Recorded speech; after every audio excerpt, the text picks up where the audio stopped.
أعوذ بالله من الشيطان الرجيم بسم الله الرحمن الرحيم وإذ قتلتم نفسا فادارأتم فيها والله مخرج ما كنتم فقلنا اضربوه ببعضها كذلك يحيي الله الموتى ويريكم آياته لعلكم تعقلون.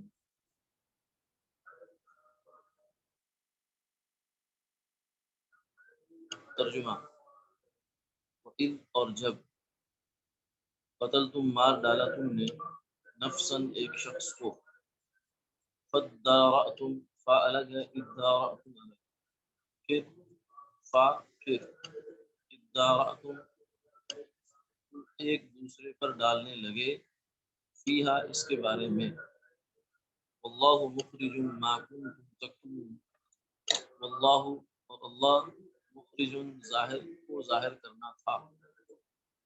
لفظی ترجمہ ہے اللہ نکالنے والے ہیں، یا محاورہ ترجمہ ہوگا اللہ کو ظاہر کرنا تھا ما جو کچھ تم تک تم چھپاتے تھے. فقلنا پھر ہم نے کہا اضربوہ اس مردے مارو اس مردے پر ببعضھا اس بیل کا ایک ٹکڑا کذالک اسی طرح یحیی اللہ الموتى زندہ کرے گا اللہ الموتى مردوں کو ویریکم اور وہ دکھاتا ہے تم کو آیات ہی اپنے نظائر اور نمونے لعلکم تعقلون تاکہ تم غور کرو. رب اوپر اس آیت سے اوپر جو رب تک پڑھ رہے ہیں اوپر جو قصہ بیان ہوا اس کا ابتدائی حصہ اب آگے ذکر ہوتا ہے. ترتیب بدلنے کی وجہ یہ ہے کہ بنی اسرائیل کی اس پورے قصے میں دو بدعنوانیاں ہیں. قصہ بعد میں ذکر کیا اور اس کی جو مسائل میں پہلے ذکر کرتے ہیں. ترتیب کیوں الٹی گئی؟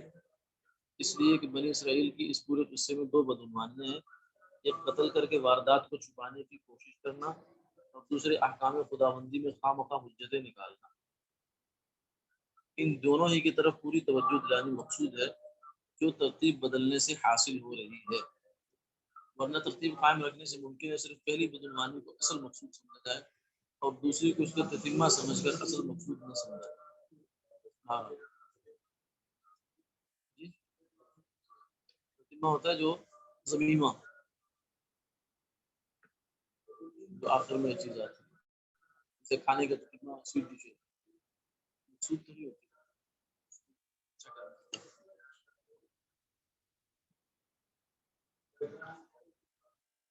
تتمہ کی بات ہے. تفصیل: اور وہ زمانہ یاد کرو جب تم لوگوں میں سے کسی نے ایک آدمی کا خون کر دیا، پھر اس کے بارے میں اپنی براءت کے لیے جرم ایک دوسرے پر ڈالنے لگے، اور اللہ تعالیٰ کو اس امر کا یعنی قاتل کو ظاہر کرنا منظور تھا جس کو تم میں مجرم و مشتبہ لوگ مخفی رکھنا چاہتے تھے. اس لیے بیل کے ذبح کرنے کے بعد ہم نے حکم دیا اس مقتول کی لاش کو اس بیل کے کسی ٹکڑے سے چھو دو، چنانچہ چھونے سے وہ زندہ ہو گیا. آگے اللہ تعالیٰ منکرین قیامت کے مقابلے میں اس قصہ سے استدلال اور نذیر کے طور پر فرماتے ہیں اسی طرح حق تعالیٰ قیامت میں مردوں کو زندہ کر دیں گے. اسی طرح سے مطلب یہ ہے اتنی آسانی سے نہیں ہے کہ سب مردوں کو بیل کو ٹکڑے لگا دیں، یعنی اللہ کے لیے کوئی مشکل نہیں ہے. اور اللہ تعالیٰ اپنے نظائر قدرت ان کو دکھاتے ہیں، یعنی جیسے انہوں نے یہاں ایک واقعہ کر کے دکھا دیا، تو جب ایک پر اس کو اختیار ہے تو سو پر بھی اختیار ہے. کیونکہ جو مشرکین مکہ تھے وہ اصل میں آخرت کے قائل نہیں تھے، کہ بس یہ زندگی ہے اس میں ختم ہو جائے گی. تو قصہ بیان کیا لیکن بیچ میں ان کی طرف توجہ کرتے، ورنہ یہودی تو بہرحال بعض بعد الموت کے قائل تھے. ان کو دکھاتے ہیں اسی طرح حق تعالیٰ یہودی ہوں یا عیسائی ہوں جو بھی اہل کتاب ہیں وہ آخرت اسی طرح حق تعالیٰ قیامت میں، لیکن ان کا یہ فرق ہے کہ وہ کہتے ہیں کہ جنت ہماری ہم جائیں گے، مسلمان نہیں جائیں گے، تو اپنا خیال نہیں يدخل الجنت الا من كان هودا او نصارى، جنت میں کوئی داخل ہوگا جو یہودی ہو یا عیسائی ہو۔ عیسائی اپنا کہتے ہیں، یہودی اپنا کہتے ہیں، مانتے ہیں یعنی جو اصل یہودی۔ آج کل کے زمانے میں یہ بھی ہو رہا ہے کہ نام کے یہودی، نام کے عیسائی، اصل میں وہ دہری ہیں، ملحد ہیں، خدا کو نہیں مانتے تو آخرت کو مانتے ہیں۔ یہ کہتے ہیں کہ جنت میں وہی جائے گا جو یہودی ہوگا یا عیسائی ہوگا، وہ کہتے ہیں، اللہ کہتے ہیں، اللہ نے ان کی بات نقل کی ہے۔ آگے یہ بھی فرمایا قل ہاتوا برہانکم، کیسے کہہ رہے ہیں؟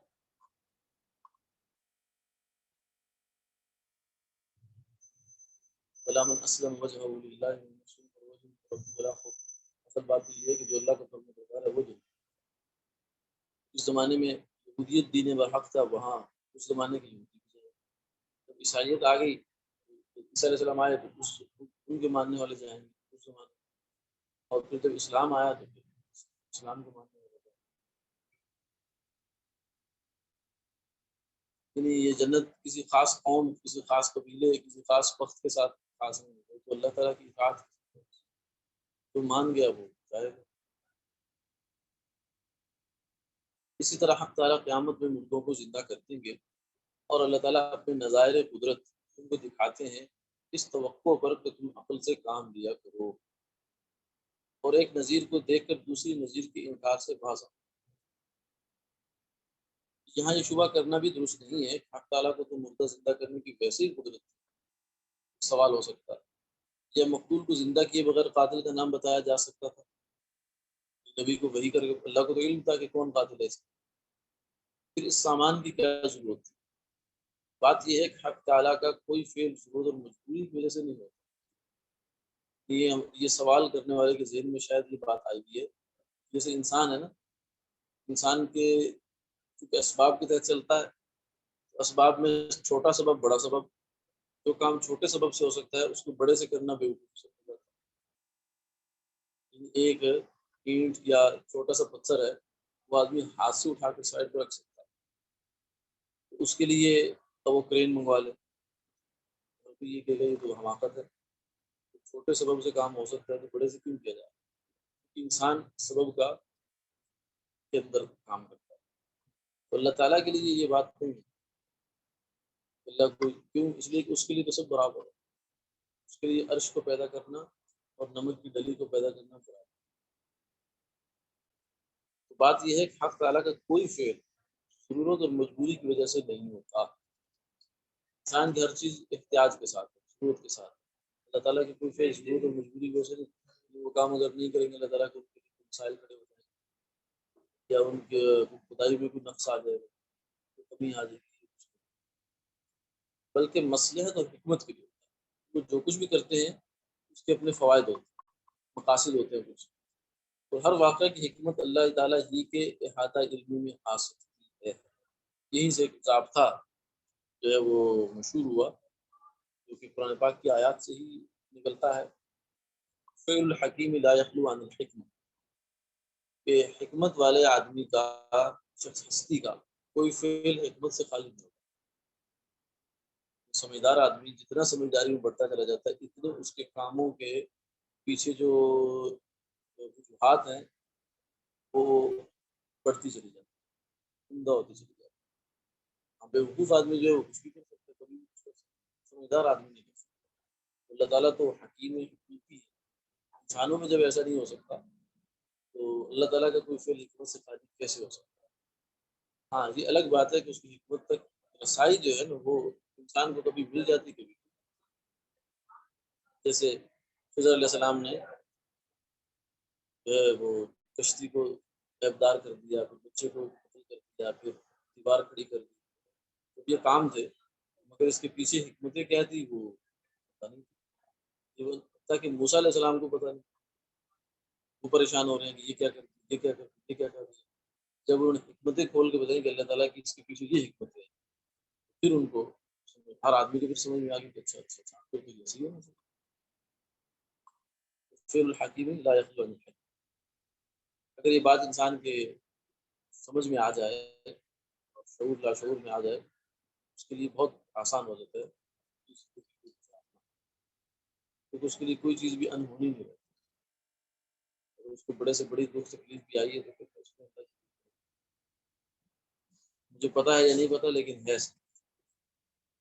بلکہ مصلحت و حکمت کے لیے ہوتا ہے. اور ہر واقعہ کی حکمت اللہ تعالیٰ ہی کے احاطہ علمی میں آ سکتی ہے. نہ ہم اس کے مکلف ہیں کہ ہر واقعہ کی مصلحت معلوم کریں. یہ بھی ایک بنیادی بات ہے. کچھ لوگ جو ہے نا شریعت کے احکامات کی حکمت مصلحتیں تلاش کرنے چل پڑتے ہیں. مجھے پتہ چل جائے کہ 5 وقت کی نماز کیوں پڑھی جاتی ہے, وضو کیوں کیا جاتا ہے, مسواک کیوں کی جاتی ہے. یعنی اب ایک آدمی جو ہے وہ گھر سے چلا, غسل کیا, اس نے گھر ایئر کنڈیشن ہے, گاڑی بھی ایئر کنڈیشن ہے, اور مسجد بھی ایئر کنڈیشن ہے, راستے میں اس کی ہوا خارج ہوئی. اب اس کو حکم یہ ہے کہ دوبارہ غسل, حالانکہ اس دوران نہ اس کے اوپر کوئی گرد پڑی, نہ کوئی دھواں پڑا, نہ کوئی مٹی پڑی, اس کی تو نہیں پڑا, پھر بھی وضو کا حکم کیوں ہے؟ لے جانے میں لیکن حکم ہے. اس لیے کچھ لوگ اس کے درپے ہو جاتے ہیں. پتہ چلے اس بات کا بھائی ہم اس کے مکلف اس کے ہیں کہ وضو کریں. جس چیز کا ہمیں سوال ہو, مکلف سے مطلب وہ چیز جس کا ہم سے قیامت میں, قبر میں, حشر میں سوال ہو سکتا ہے. یہ کیوں کیا, یہ کیوں نہیں کیا, دو سوال جس چیز کے متعلق ہوتے ہیں ہم اس کے.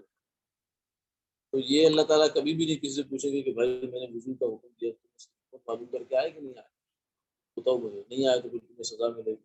اس کے مکلف نہیں, نہ ہم اس کے مکلف ہیں کہ ہر واقعہ کی مصلحت معلوم کریں, اور نہ یہ ضروری ہے کہ ہر واقعے کی حکمت ہماری سمجھ میں آ جائے.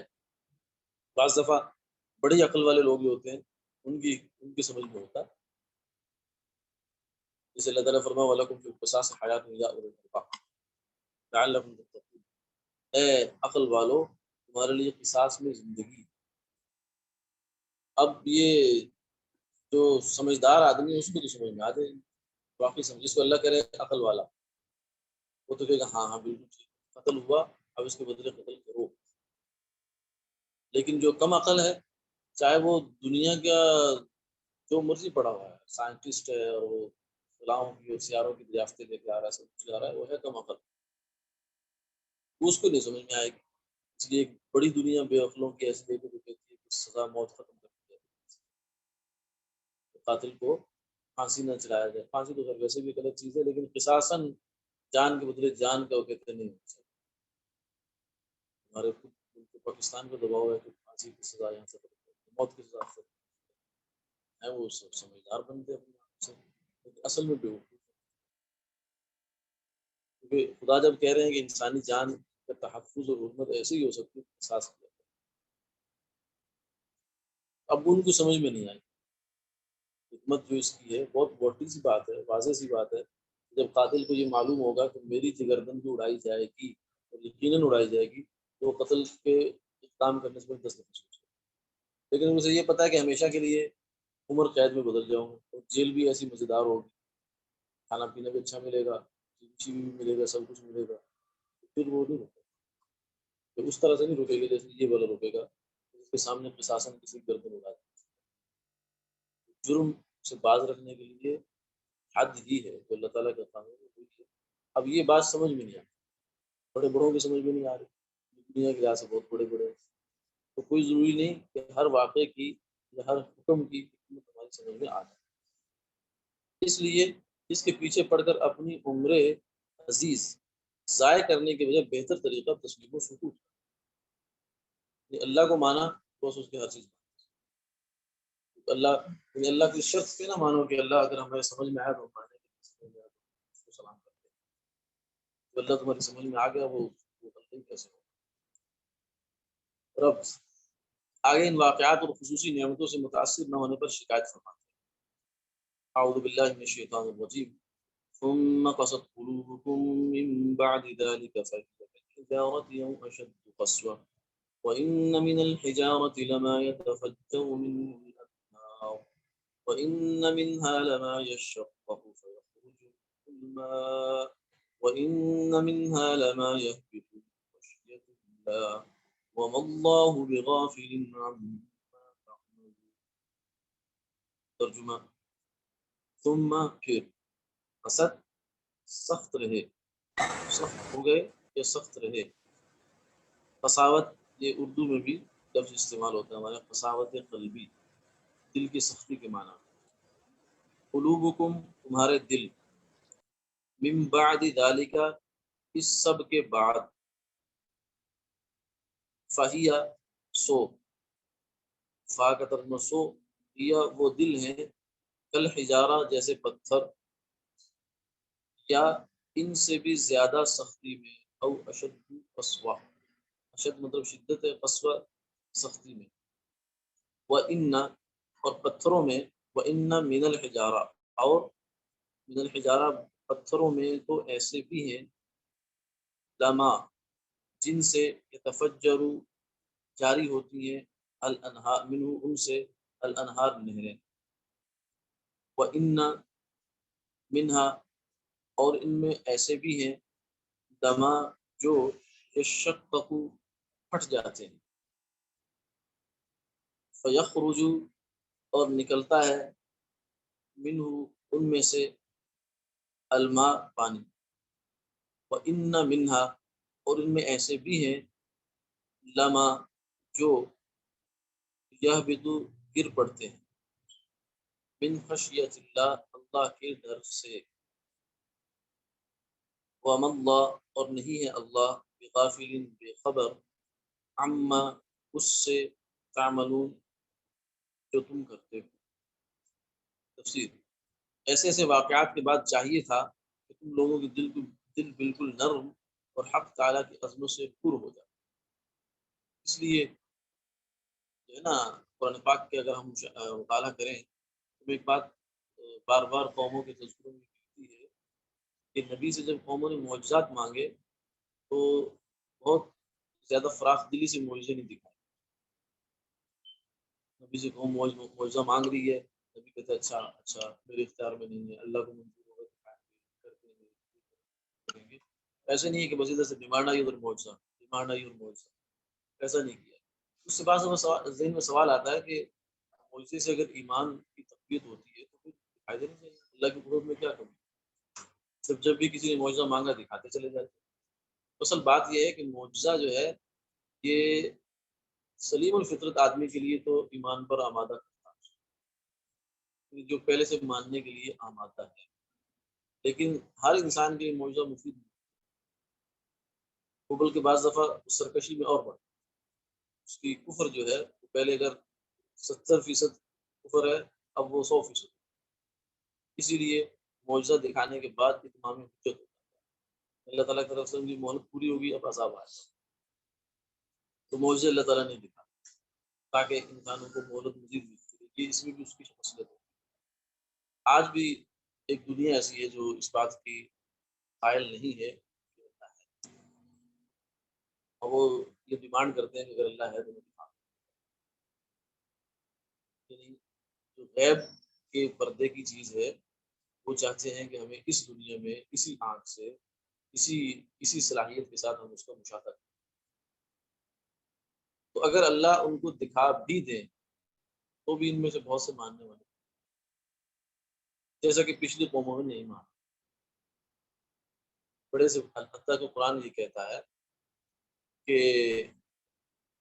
جنہوں نے کہا جی ہمیں کیا پتہ یہ فرشتہ آتا ہے آپ کو تو ہمیں ہمارے پاس کیا سنتے. قرآن نے کہا سورہ انعام میں ہے وَلَوْ نَزَّلْنَا عَلَيْكَ كِتَابًا فِي قِرْطَاسٍ فَلَمَسُوهُ بِأَيْدِيهِمْ لَقَالَ الَّذِينَ كَفَرُوا إِنْ هَذَا إِلَّا سِحْرٌ. اگر ہم ان کے اوپر آسمان سے کتاب نازل کریں اسی ہارڈ فارم گتے کاغذ کی فارم میں فَلَمَسُوهُ بِأَيْدِيهِمْ اور اس کو ٹٹول کر دیکھ لیں ہاتھ سے واقع خود دیکھ لیں. یہ کوئی تخیل نہیں ہے بلکہ یہ ایک حقیقت میں فزیکل فارم میں آ گئی. کیونکہ یہ فزیکل ورلڈ ہے. وہ کہتے ہیں ہر چیز جو فزیکل فارم میں آئے گی ہم مانیں گے اس کو. باہر کی دنیا اس کو تو غیب کا جہان ہے. فرشتہ تو غیب ہے. نبی کے ساتھ ایک ایکسپیرینس ہوتا ہے, نبی اس ایکسپیرینس کو شیئر بھی نہیں کر سکتا. کہ اچھا آ جاؤ میں تمہیں ملاقات کرواتا ہوں, اللہ کی مرضی ہوگی تو ہوگی. تو خاص نبی کی تجربہ ہوتا ہے. فرمایا کہ اگر ہم اس میں کر بھی دیں فَلَمَسُوهُ بِأَيْدِيهِمْ لَقَالَ الَّذِينَ كَفَرُوا إِنْ هَذَا إِلَّا سِحْرٌ. کافر پھر بھی یہ کہیں گے کہ کیا. اور فرمایا کہ وَلَوْ فَتَحْنَا, اس سے بھی بڑی بات کیا ہے, نبی کو جو اللہ تعالیٰ اپنا قدرت کا مشاہدہ کرواتے ہیں, معراج ہوتا ہے. ہر نبی کو معراج ہوئی, ان سے اللہ تعالیٰ کو غیب کی چیز دکھائیں گے. فرمایا کہ اگر ان کافروں کو وَلَوْ فَتَحْنَا عَلَيْهِمْ بَابًا مِنَ السَّمَاءِ, اگر ہم ان کے اوپر آسمان کا دروازہ کھول دیں, فَظَلُّوا فِيهِ يَعْرُجُونَ, اور یہ سب ابو جہل, عتبہ, شیبہ, ابو لہب, جتنے منکرین ہیں, یا پرانے منکرین ہیں یا آج کے منکرین, یہ بھی شامل کر لیں. آج کے جتنے ایتھیسٹ ہیں سارے آج فَظَلُّوا فِيهِ يَعْرُجُونَ, اور یہ آسمان پر چڑھ جائے, معراج ہو جائے, عروج نصیب ہو جائے. لَقَالُوا إِنَّمَا سُكِّرَتْ أَبْصَارُنَا, تب بھی انہوں نے یہ کہنا ہے کہ ہماری آنکھوں پر نشہ, بل نحن قوم مسحورون, بلکہ جادو کر. اچھا نہیں, یہ کوئی جادو کی ٹائپ کی چیز ہے, یہ کچھ حقیقت نہیں ہے. تو ریئلٹی کیا ہے, یہ ماننا نہ پچھلوں کو کبھی نصیب ہوا اس طریقے سے جیسے ایمان والے مانتے چلے, اور نہ اب ہے نہ. ہاں, ان لوگوں کے لیے ایک جو ایکسپیرینس آئے گا نا, وہ ہوگا دجال. دجال کو جب جھٹ سے خدا مان, تو وہ فزیکل فارم میں آئے گا دنیا پر ان کے خیال میں, اور وہ سارے کرشمے بھی دکھائے گا. تو یہ پھر اس کو فوراً مانیں گے. مان کر رہے ہیں نا, خدا ہمیں دکھاؤ تو ہم مانیں گے, اس کو غیر ہم نہیں مانیں گے. اس کے ساتھ سیدھے جائیں گے. تو ایسے ایسے واقعات کے بعد تفصیل, ایسے ایسے واقعات کے بعد اللہ تعالیٰ نے دیکھیں کھلی آنکھوں سے دکھایا مردہ زندہ ہوتا ہے. بہت بڑی بات ہے, بہت بڑا واقعہ ہے اگر اس کو کوئی عبرت کی نگاہ سے دیکھے تو. لیکن بنی اسرائیل کے ساتھ کیا ہوا؟ چاہیے تھا کہ تم لوگوں کے دل بالکل نرم اور حق تعالیٰ کی عظمت سے پر ہو جائے, لیکن تمہارے دل پھر بھی سختی رہے. تو یوں کہنا چاہیے کہ ان کی مثال پتھروں کی سی ہے, یا یوں کہیے کہ وہ سختی میں ان سے بھی زیادہ ہے. لیکن نا ایک بہت بڑی مثال جو ہے اسی پر دیکھ کے ماننا. شیطان سے زیادہ تو کسی کو ایکسیس حاصل نہیں ہو سکتی غیب کے عالم. رشتوں کا معلم رہا ہے, غیب کی چیزوں سے کون سی وقت جنت کے ایکسیس سب جگہوں پر. لیکن جتنا کفر ہے, جتنا الہاد ہے, اس کا موجد تو وہی ہے, اس کے پیچھے محرک تو وہی ہے. اس لیے مشاہدہ بنیاد نہیں ہے ایمان, اس لیے اللہ نے ایمان بالغیب مانگا ہے. مشاہدہ بہت کم کروایا. ہاں ہاں, جو چیزیں ہمارے لیے غیب ہیں وہ اس کے لیے مشاہدہ ہے بہت سارا. ہم نماز پڑھتے ہیں, ہمیں نہیں پتا ہماری نماز ہمارے نامہ اعمال میں کیا کر رہی ہے, اس کو پتہ ہے. اس وقت بھی دیکھ رہا ہوں اس کی نماز کیا کس درجے میں شاندار قبول ہو رہی آتا ہے, بس اسے ڈال اس عمل کو خراب کرنے کے لیے آتا ہے. سب اللہ تعالیٰ نے اس کو ایکسس نہیں. اب تو خیر نہیں, لیکن پہلے تو تھی نا, وہی شیطان کون سا نیا آیا, اس کی میموری تو وہی ہے نا, اس میں سب کچھ ہے. اللہ سے مکالمہ کیا, اس نے کلام کیا ہے, کی ہے, بات چیت مناظرہ کیا, مجادلہ کیا, کیا اللہ سے. ماننا اور چیز ہے, ماننا نہیں.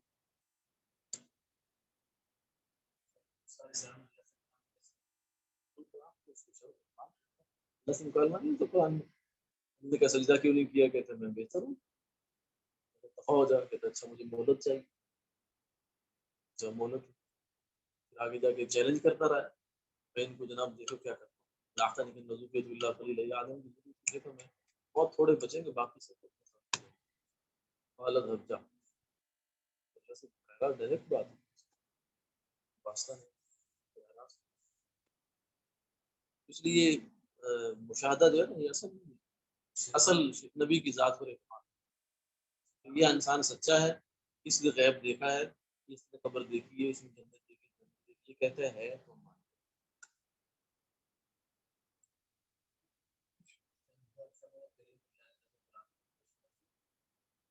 وہ تو شرف کی بات نہیں ہے نا، شرف کی بات نہیں ہے. دیکھیں آپ کلام مجرم سے بھی کرتے ہیں اور دوست سے بھی کرتے ہیں.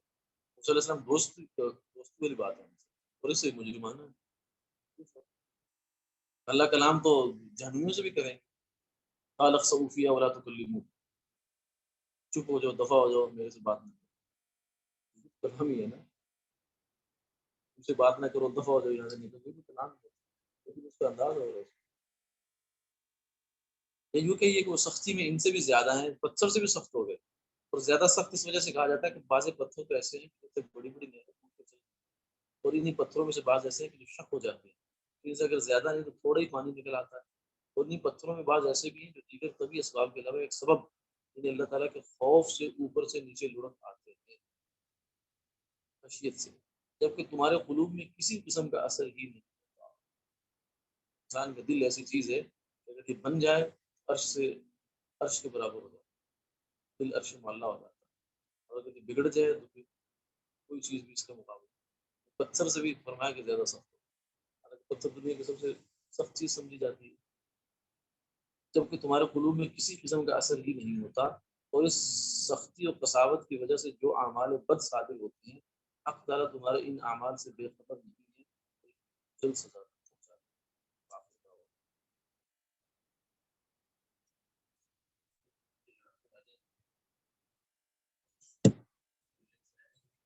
ہو سکتا ہے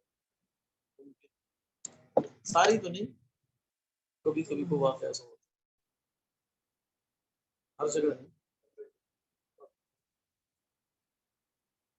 دیکھیں اب چاہے وہ اللہ کے خوف سے جڑ کے آئے یا بارش سے یا زلزلے سے یا کسی سے، وہ ہماری گاڑی کے لیے